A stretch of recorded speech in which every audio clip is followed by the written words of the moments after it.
নমস্কার বন্ধুরা, my little world কিচেনে আপনাদের সবাইকে স্বাগত। আজ হাজির হয়েছি সম্পূর্ণ নিরামিষভাবে একেবারে অনুষ্ঠান বাড়ির স্টাইলে উচ্ছের মুগ ডালের রেসিপি নিয়ে। একই সাথে বলে দেবো প্রেশার কুকার ছাড়া কিভাবে আপনারা মুগ ডালটা চটজলদি সেদ্ধ করে নিতে পারেন।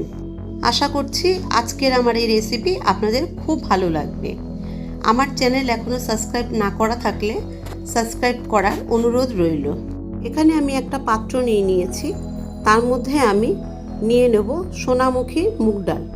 সোনামুখী মুগ ডাল 1.5 কাপের মতন নিয়ে নেব, 1.5 কাপ মানে 250 গ্রাম। এবার এই ডালটা খুব ভালো করে জল দিয়ে 3-4 বার ধুয়ে নিতে হবে। উচ্ছে দিয়ে মুগ ডাল করলে সেই মুগ ডাল ভাজে না, এইভাবেই ধুয়ে সেদ্ধ করতে দিতে হয়। এইভাবে আমি ডালটা 3-4 বার পরিষ্কার জলে ধুয়ে নিলাম। এবার আমি গ্যাসে একটা কড়াই বসিয়ে তার মধ্যে মুগ ডালটা দিয়ে দিলাম। ডালটা আমি ধুয়ে নেবার পর এখানে আমি জল অ্যাড করে দিচ্ছি কিছুটা পরিমাণ। ডালে কিন্তু খুব বেশি জল দিয়ে সেদ্ধ করা যাবে না, বেশি জলে ডাল সেদ্ধ করতে দিলে ডালটা সেদ্ধ হতে অনেক দেরি হয়। পরিমাণ মতো জল দিয়ে ডালটাকে সেদ্ধ করে নিচ্ছি মিনিট 7 কি 8। ডালটা সেদ্ধ করার সময় সাইড থেকে যে ফেনাগুলো সাদা বেরিয়েছে সেগুলো আমি আস্তে করে সাইড থেকে ফেলে দেবো। দেখুন ডাল আমাদের সুন্দর সেদ্ধ হয়ে গেছে। ডালকে কিন্তু এমনভাবে সেদ্ধ করতে হবে যাতে ডালটা সেদ্ধও হয় অথচ একটা দানা দানা ভাব যাতে এর মধ্যে থাকে। এবার আমি গ্যাসটাকে বন্ধ করে দিয়ে এখানে 3-4টে উচ্ছে আমি কেটে নিয়েছি বেশ একটু মোটা মোটা করে।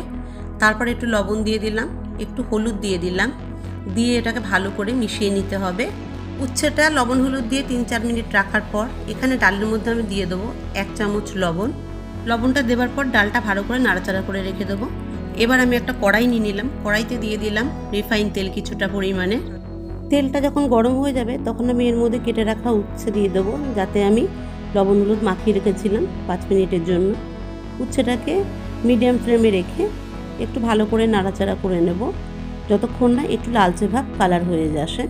2-3 মিনিট উচ্ছেটা নাড়াবার পর দেখুন লালচে ভাব হয়ে গেছে।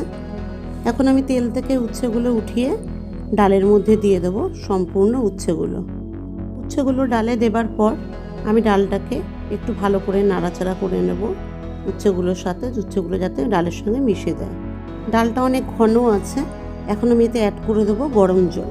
গরম জল অ্যাড করলে টেস্টটা অনেকটাই অন্যরকম হয়ে যায়। জলটা দিয়ে একটু নাড়িয়ে নেব। এবার কড়াইতে যতটুকু তেল বেঁচেছিল তাতে আমি দিয়ে দেবো 1/2 টিস্পুন গোটা কালো সর্ষে। সর্ষেটা একটু ফুটতে শুরু করলে দিয়ে দেবো একটা তেজপাতা আর 2টো শুকনো লঙ্কা গোটা। এবার এটাকে আমি ভালো করে নাড়াচাড়া করব লো ফ্লেমে দিয়ে গ্যাস। যখন দেখবো হালকা লালচে ভাব হয়ে গেছে, হালকা একটা সুগন্ধ বেরিয়ে গেছে, তখন আমি এতে অ্যাড করে দেবো আদা বাটা। আদা বাটাটা একটু হালকা লো ফ্লেমে রেখে একটু নাড়াচাড়া করে নিতে হবে যতক্ষণ না আদার কাঁচা গন্ধটা বেরিয়ে যাচ্ছে। এই পর্যায়ে আমি কড়াইতে অ্যাড করে দেবো সেদ্ধ করে রাখা ডাল আর ভেজে রাখা উচ্ছেটা। গ্যাসের ফ্লেমটা হাইতে দিয়ে আমি ডালটা একটু নাড়াচাড়া করে নেব যতক্ষণ না ডালটা ফুটে আসছে। ডালটা ভালো মতন ফুটে আসতে শুরু করলে দিয়ে দিলাম 3-4টে কাঁচা লঙ্কা চিড়ে আর দিয়ে দিলাম হলুদ গুঁড়ো। দিয়ে এবার একটু নাড়াচাড়া করে নেব 2-4 মিনিট।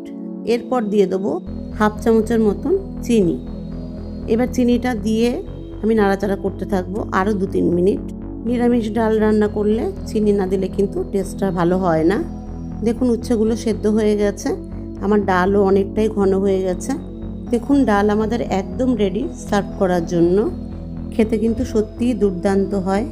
আপনারা চাইলে এই ডালটাকে আর একটু পাতলা করে নিতে পারেন নিজেদের পছন্দ অনুযায়ী।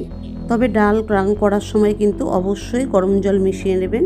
এই পর্যায়ে না, ডালটা সেদ্ধ হয়ে যাওয়ার পর গরম জলই ব্যবহার করবেন। আমার রেসিপিটা ভালো লাগলে লাইক শেয়ার কমেন্ট করার অনুরোধ রইল। তবে এই পর্যন্তই থাকলো বন্ধুরা, আজ রাখছি। আপনারা ভালো থাকবেন, সুস্থ থাকবেন। নমস্কার বন্ধুরা।